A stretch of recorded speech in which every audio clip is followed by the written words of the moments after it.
Hi guys, it's been a while. I'm here to talk about the book that I was given at Christmas. Forgive me for not getting this video up sooner, but this book has kind of stuck with me since I read it. It was one of the first books I had read in a while that I really actually enjoyed. The book is A Gentleman in Moscow by Amor Towles. This is Amor Towles' second book that he's written. I really enjoyed reading this. It's set in 1920s Russia. The main character, Count Rostov, is an aristocrat, but we're in post-revolution Russia, and Count Rostov has been tried, but instead of being assassinated like all of the rest of the aristocrats, he's been sentenced to house arrest in the hotel that he's living in, the Metropole, in the center of Moscow. Already it's an unlikely scenario, but stick with me. So the story basically focuses on Count Rostov in this hotel, in the Metropole Hotel, interacting with the people who flow through it. This book spans about 40 years, from the 1920s into the 1960s, and you kind of follow the development of communism. And Rostov can't escape it. Right after his trial, he's sent back to the hotel, and he thinks he can just go living in this beautiful suite that he's always lived in, with all of his beautiful things from his ancestors.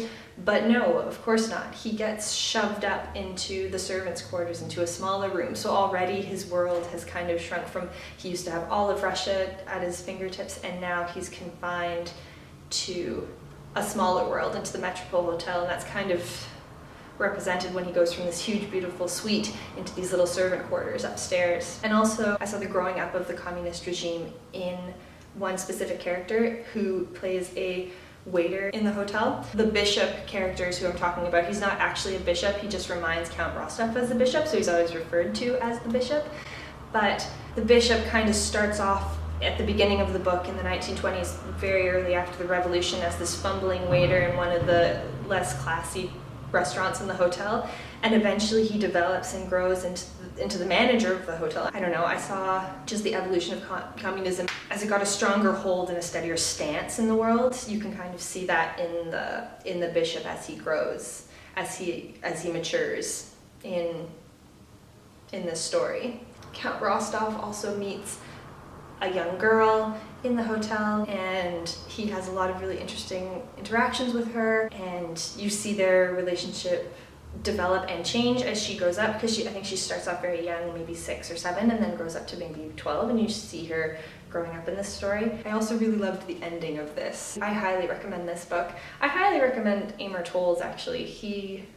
I've read his only 2 books, so I got this one for Christmas, and I guess he wrote Rules of Civility back in 2011. I read it back in 2011, so I can't tell you much about it anymore, except that it's about a young girl in the 1930s, and by chance on New Year's Eve, she and her friend meet a wealthy businessman. They meet a wealthy businessman, and they kind of get drawn up into higher society in New York City in the 1930s. So it's got this, I don't know, the Great Gatsby fan in me really enjoyed this. Even though it's set 10 years later in the 1930s as opposed to the 1920s, it still reminded me of the Great Gatsby in places. Both books are just written so beautifully. I really enjoy his writing, which is nice.